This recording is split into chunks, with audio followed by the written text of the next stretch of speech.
तालियों में कमी नहीं होनी चाहिए, क्योंकि आज हमारे साथ जुड़ रहे हैं बाबा बागेश्वर। और बाबा, आपको मैं कहना चाहती हूँ, आइए बैठिए, पानी पी लीजिए। ठठरी बांधते बांधते शायद थक गए होंगे। आज कहाँ से किसकी ठठरी बांध कर आ रहे हैं? हम अभी दिल्ली के ही बगल में मेरठ है। मेरठ में 5 दिवसीय हनुमान जी के एक चरित्र की कथा चल रही है।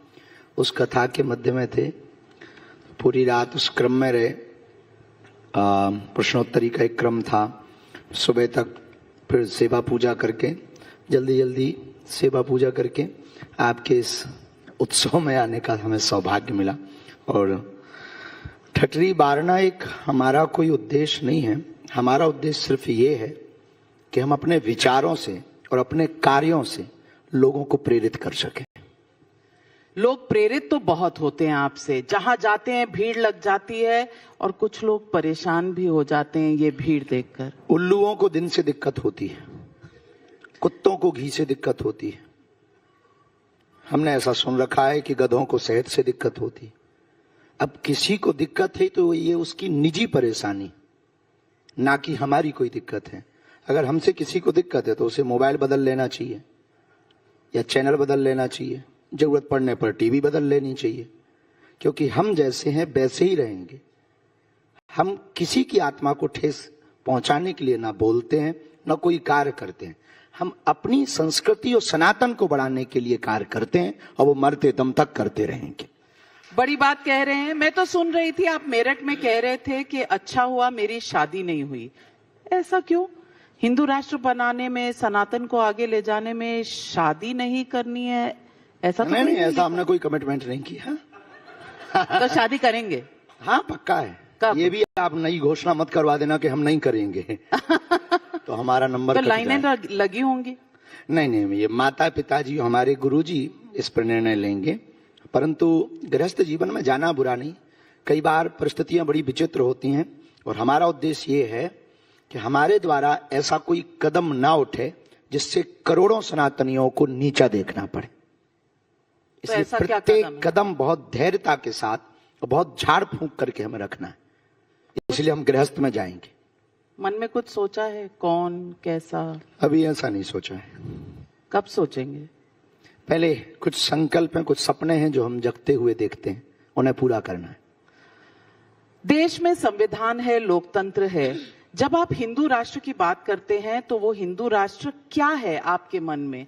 क्या विचार हैं? आप तो संविधान, हनुमान का एक नया फॉर्मूला लेकर आए हैं। क्या यही है हिंदू राष्ट्र? देखिए, हम संविधान को एक हाथ में गीता और पुराण को लेकर चलने की बात करते हैं। भगवान ने ऑलरेडी 2-2 हाथ सबको दिए, और हमने कभी भी ये नहीं कहा कि हमें संविधान बदलना है। हमने कभी भी ये नहीं कहा कि हमें कागज पर हिंदू राष्ट्र चाहिए। हमें लोगों के दिलों में हिंदू राष्ट्र चाहिए। हमें दिलों को परिवर्तित करना है, और दिलों में चाहिए का मतलब ये है हिंदुत्व के प्रति प्रखर हों, मुखर हों, वो बिखरे हैं, वो एकजुट हों, ताकि ऊर्जा पूरे भारत के हिंदुओं की जातवाद से ऊपर उठकर राष्ट्रवाद में ऊर्जा लगे और भारत विश्व गुरु बने। तो हिंदुओं को तो राष्ट्र में आप बड़ी उपाधि देना चाहते हैं, सही है। बाकियों का क्या होगा? बाकी भी तो है। नहीं, बाकी भी रहेंगे। दुबई में सब रहते हैं, पर प्रमुखता तो जो है मुसलमानों को मिलती है। तो भारत में भी अगर ये हो तो क्या दिक्कत है? भारत में हिंदू सबसे ज्यादा रहते हैं, तो प्रमुखता अगर इनको मिले तो क्या बुराई है? रहने का अधिकार सबको है। सबके पूर्वजों ने इस देश को आजाद कराने में सहयोग किया, इसमें भी कोई संदेह नहीं। हम रहीम के भी दोहे गाते, रस खान की भी बात करते, एपीजे अब्दुल कलाम की भी चर्चा करते। हाँ, लेकिन जो देश को तोड़ने की बात करते हैं उनको कभी नहीं छोड़ते, और छोड़ेंगे भी नहीं। मुस्लिमों पर आपने क्या कहा है, पहले आपको सुनवा देती हूं, क्योंकि आप ही की तो एक सीमा पार नहीं करनी है, सीमा के अंदर कार्य करना है। कायदे का मतलब यह है कि आप रोडों पर नमाज क्यों पढ़ेंगे जब ऑलरेडी मस्जिद हैं? हम हनुमान चालीसा पढ़ते हैं तो कई बार कहते, वाह बताओ इनको जेल डाल दो। रामचरितमानस को क्यों जलाएंगे? गौ माताओं को क्यों काटेंगे? पालघर के संतों की निर्मम हत्या क्यों करेंगे? भारत तेरे टुकड़े होंगे, ये बार बार नारे क्यों देंगे? गजवाए हिंद की सोच क्यों रखेंगे? ये भारत राम का है, अकबर का नहीं या बाबर का नहीं, ये रघुवर का देश है। तो रघुवर के देश में राम की चर्चा होगी और आप अगर इसके विपरीत बोलोगे तो स्वाभाविक रूप से आप सीमा पार कर रहे हो, तो या तो देशद्रोही कहलाओगे अथवा फिर आने वाले समय में हिंदू अपने हिसाब से उसका उपाय देखेंगे। कानून तो आपका इलाज करेगा ही ठीक से। इसीलिए हम बहुत विनम्रतापूर्वक उन्हें समझा रहे हैं, भैया कायदे में रहोगे तो फायदे में रहोगे।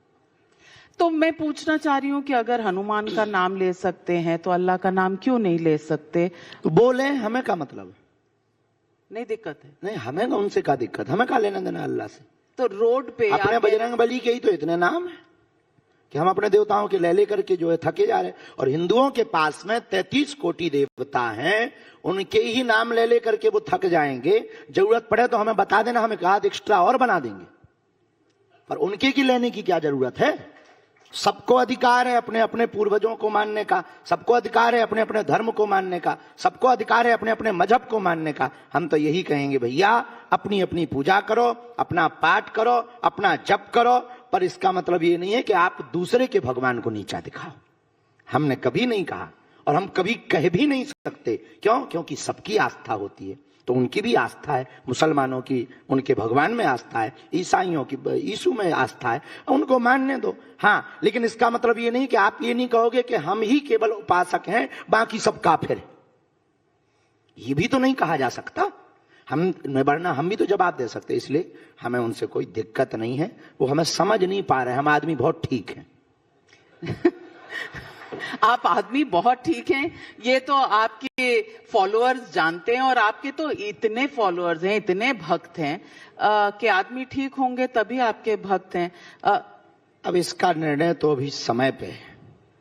जल्दबाजी में किसी को अपना बनाना हम बहुत अच्छा नहीं समझते। अभी हमें लगता है कि कुछ दिन ही बीते और इंतजार करना चाहिए कि हम आदमी ठीक हैं या नहीं।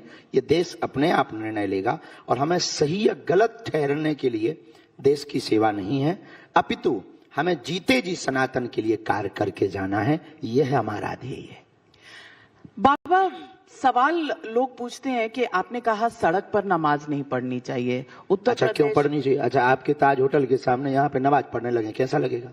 और जाती है तो उसके लिए रास्ता भी तो पर्याप्त है, तो उनकी भी तो जाते हैं ताजिया, उस पर तो नहीं हमने बोला, हमने नमाज पे बोला है। हाँ, तो नमाज में उनके भी तो ताजिया निकलते हैं।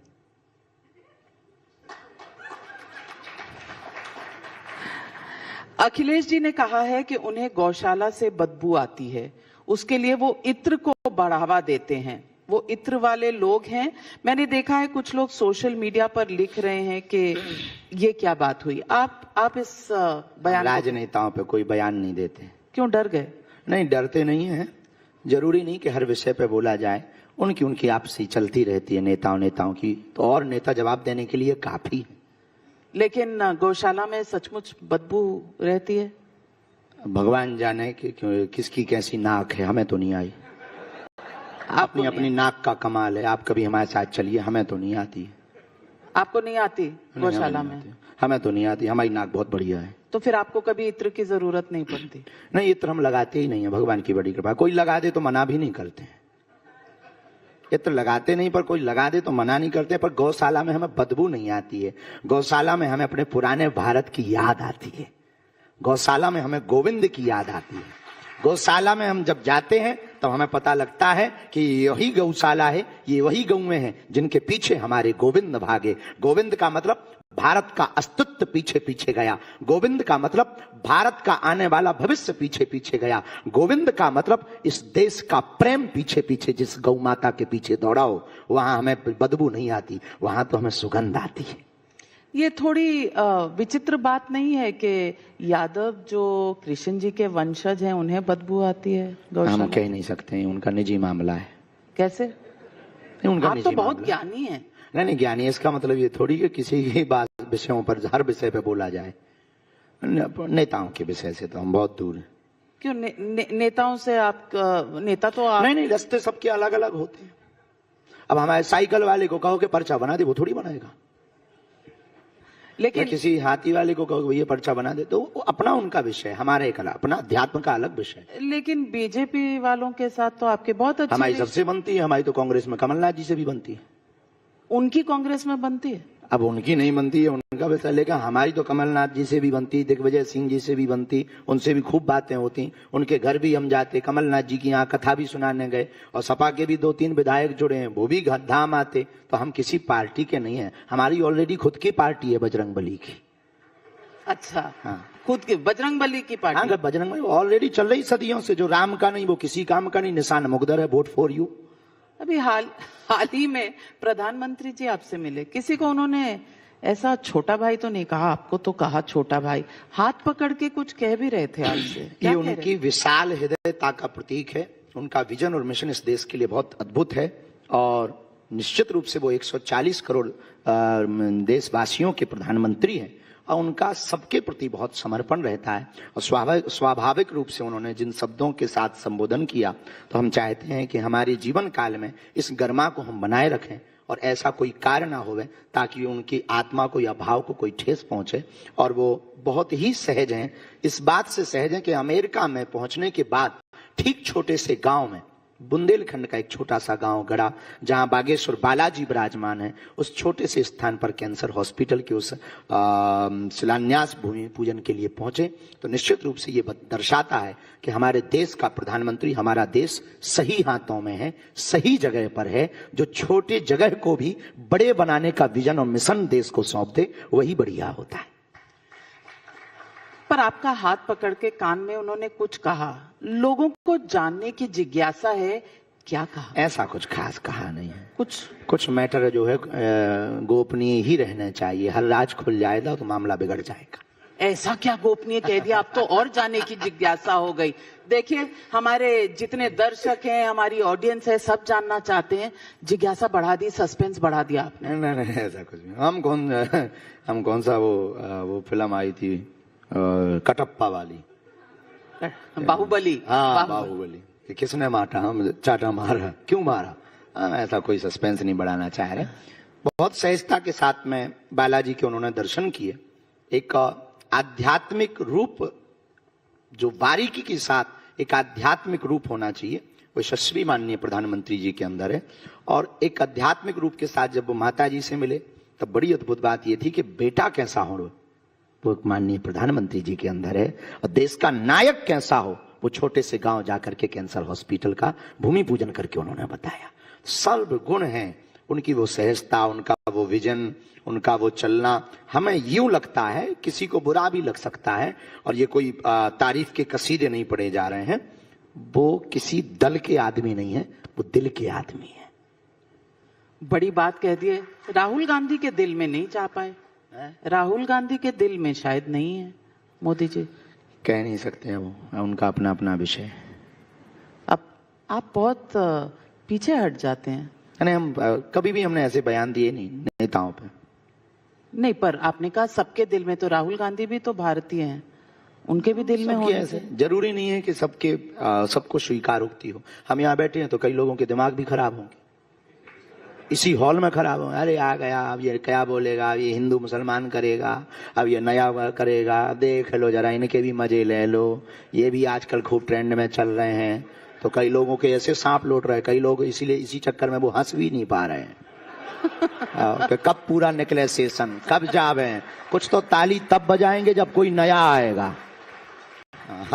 तो जरूरी थोड़ी कि सब स्वीकार करें, पर जो स्वीकार कर रहे हैं हमें उन्हें देखना है।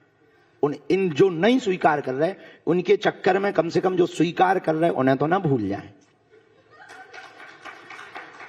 आप डरते नहीं हैं, निडर हैं?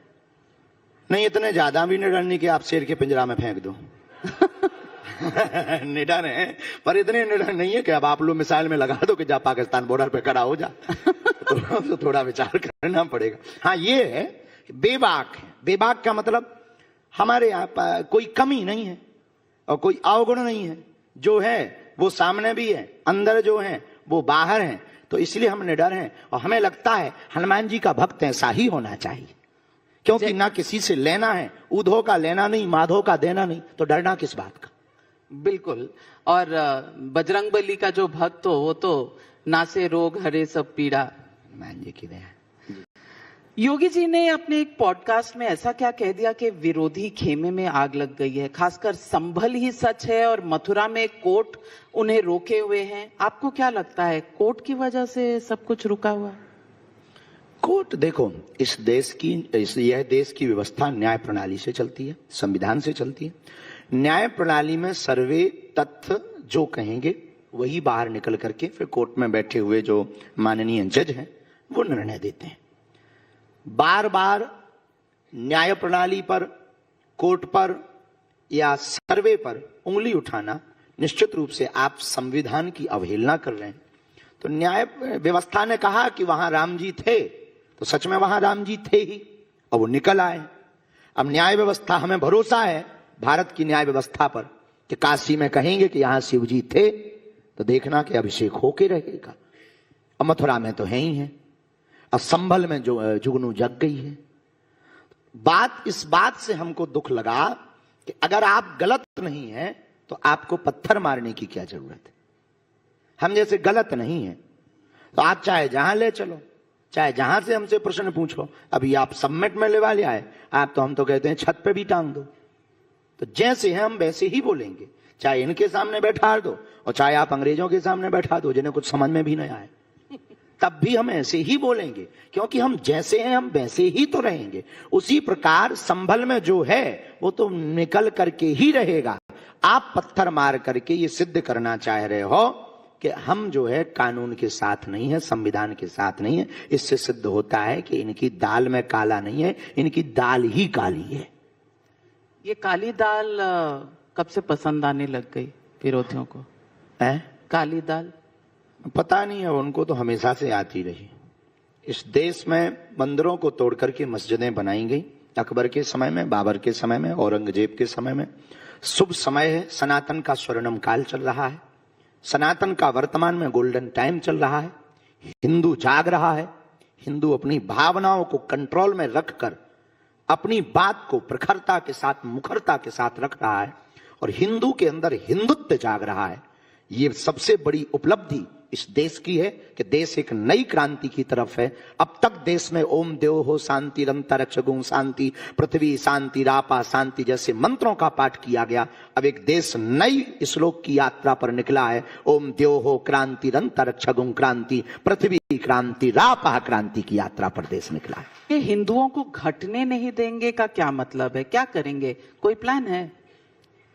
वो 2% से 22% प्लस हो गए। पाकिस्तान में हिंदू 22% से 2% बचे। इसका मतलब सीधा सा है, हिंदू घट रहा है, वो बढ़ रहे हैं। उपाय क्या है? उपाय यही है। अब हमसे किसी ने कहा, अब हम कहेंगे तो लोग कंट्रोवर्सी हो जाएगी, कई लोगों को सांप लौटेंगे सीना पे, और उसे भी कोई दिक्कत नहीं, वो लोग पानी पी लें, हमें क्या दिक्कत।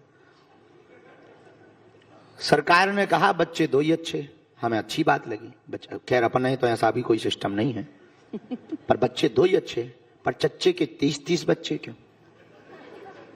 नियम पर सब नियम तो सब पर लागू, पर उनकी संख्या बढ़ रही है, हिंदुओं की घट रही है।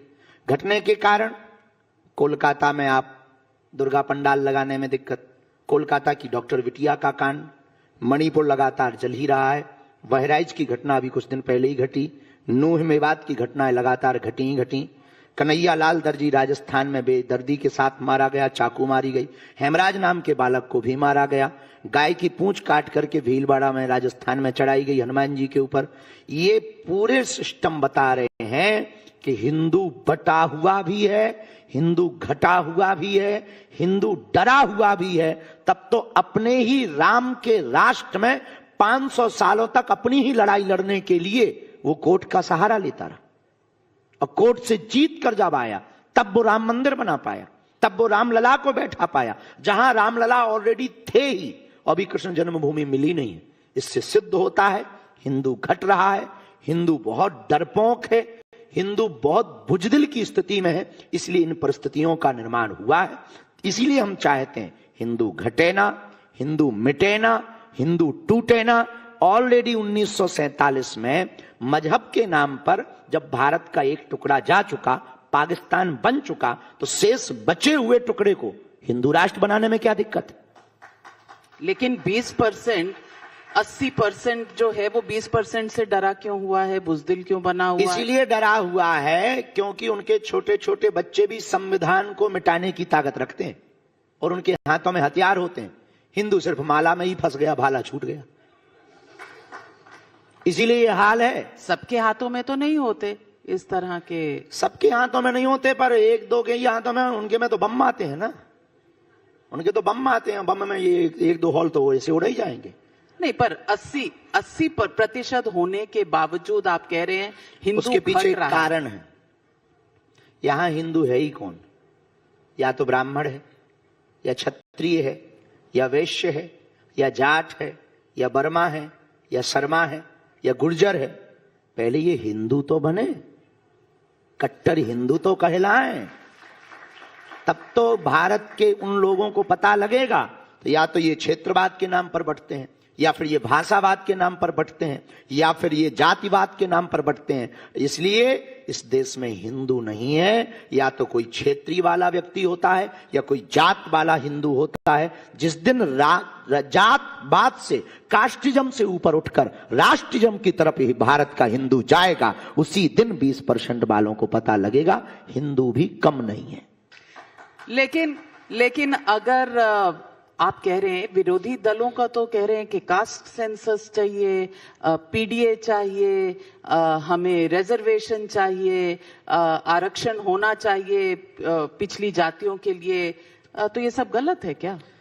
हम किसी की बात को तो नहीं कह सकते, अपनी बात को कह सकते हैं कि डिवाइड करके भारत की पावर को अलग अलग जगहों पर क्षेत्रवाद, भाषावाद या जातिवाद के नाम पर क्यों बर्बाद करना। एक काम करो ना, 2 जातियां इस देश की होनी चाहिए, एक अमीर की, एक गरीब की। बड़ी बात कह रहे हैं। आपने कहा वक्त आ गया है कि एआई के बाद एचआई को बढ़ावा मिले, लोगों को हिंदुत्व की वैक्सीन लगे। ये कौन बना रहा है वैक्सीन? कैसी वैक्सीन है? कोशिश तो हम ही कर रहे हैं। हमने ये कहा है कि अभी वर्तमान में सबसे ज्यादा जलवा आर्टिफिशियल इंटेलिजेंस प्रकल्पों पर हम कार्य करना चाह रहे हैं। सपना है, संकल्प है, करेंगे, हम कोशिश करेंगे, कोई ना कोई पूर्ण करेगा, हनुमान जी पूर्ण करवाएंगे।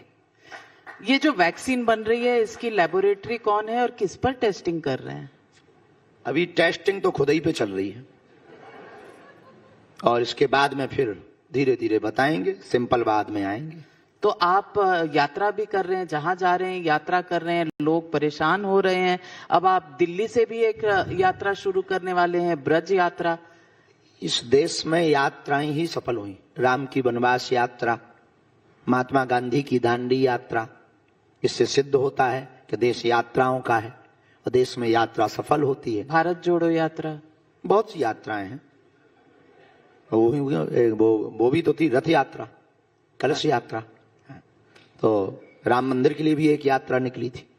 तो यात्राएं इस देश में सफल हुई, इसमें कोई संदेह नहीं है। और यात्राओं में हमारा ध्येय आंदोलन खड़ा करना नहीं है, हमारा ध्येय आंदोलित करना है। आंदोलित करने का मतलब हम तलवारों की लड़ाई पर कभी भरोसा नहीं रखते, हम विचारों की लड़ाई पर भरोसा रखते हैं। और हमें ना तो नेता बनना है, ना किसी पार्टी को वोट दिलवाना है। हमें सिर्फ लोगों के हृदय में और दिल में हिंदुत्व की विचारधारा को भरना है, गांव गांव घर घर जाकर के भरना है। ये काम हम कोई अनोखा नहीं कर रहे। 1400 ईस्वी में रामानंदाचार्य महाप्रभु जी ने किया था, आदि जगतगुरु शंकराचार्य महाप्रभु जी ने किया था। उनके बताए हुए पद चिन्हों पर हम कर रहे हैं, तो हमें नहीं लगता कि हम कुछ नया कर रहे हैं। बड़ी बात कह रहे हैं आप अभी हाल ही में गोपालगंज गए थे, बड़ी खलबली मचा दी।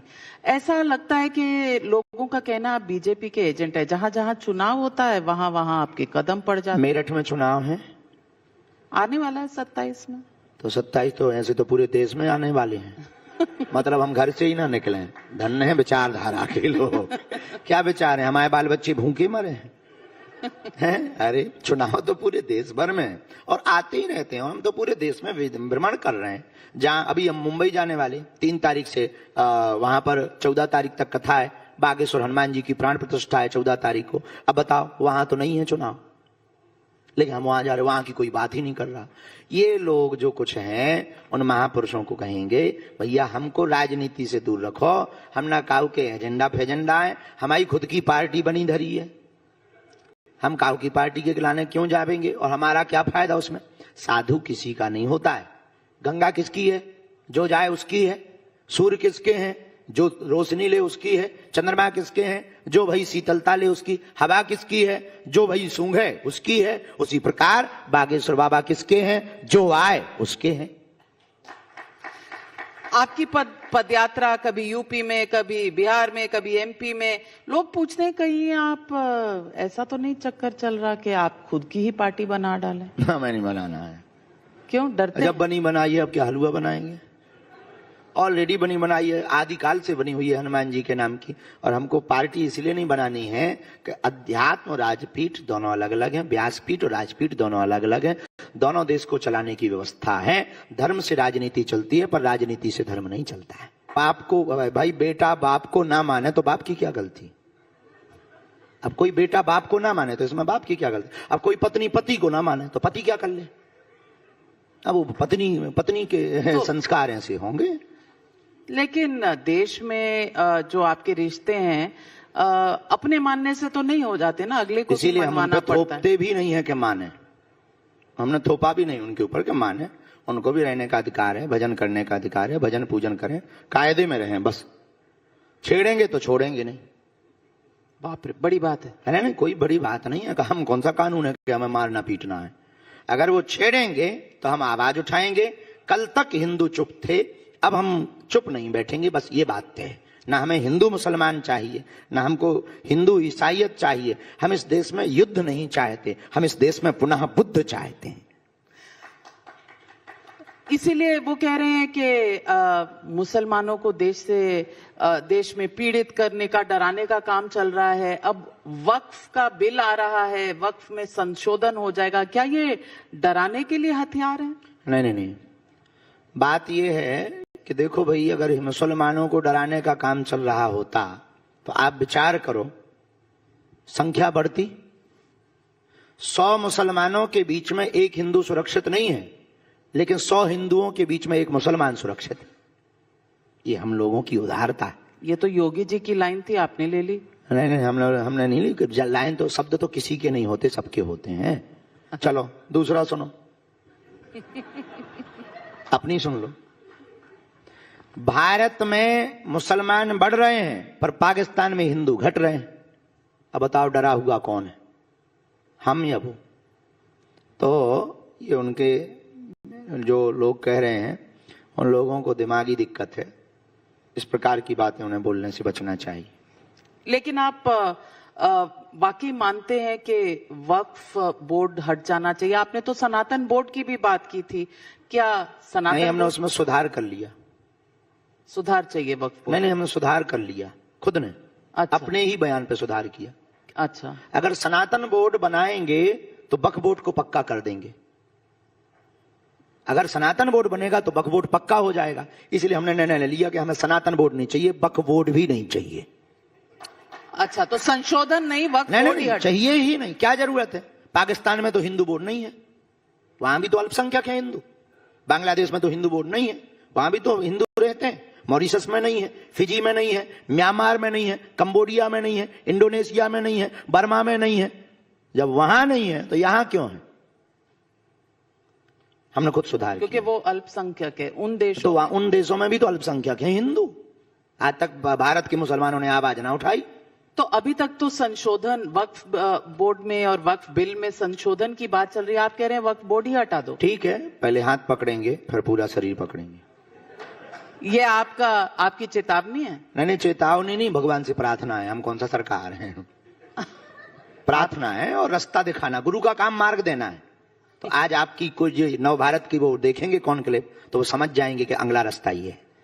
अपनी अपनी मजहब की पढ़ाई अपने लोगों को पढ़ाई जा सकती, पर किसी को थोपी नहीं जा सकती। हम हनुमान जी की बात करते हैं या राम जी की बात करते हैं, तो ये बातें हमारी ठीक है, किसी को अच्छी लगे तो वो स्वीकार कर सकता है, पर इसका मतलब ये नहीं है कि आप हमारी बातों का विरोध करें। विरोध करने का, अगर आप हमारा सम्मान नहीं कर सकते तो आप अपमान के भी हकदार नहीं है कि आप हमारा अपमान करें। अगर आप हमें फूल माला नहीं पहना सकते, आप अगर ताली नहीं बजा सकते, तो आप गाली भी देने के अधिकारी नहीं। तो इस प्रकार के कार्य में हम बहुत ज्यादा टिप्पणी तो नहीं करेंगे, पर यही कहेंगे कि स्वधर्मे निधनम श्रेया परधर्मो भयावहा। गीता में स्पष्ट रूप से कहा, अपने धर्म में मरना श्रेयस्कर है दूसरे धर्म का विचार करने से। ऐसा भगवान कृष्ण ने कहा। आज देश में औरंगजेब, सलार गाजी जैसों की कब्र या मजार होनी चाहिए, लोग उसमें चादर चढ़ाने जाने चाहिए या ये हटा देनी चाहिए? क्योंकि कुछ लोग कह रहे हैं कि मजार को हटा देनी चाहिए।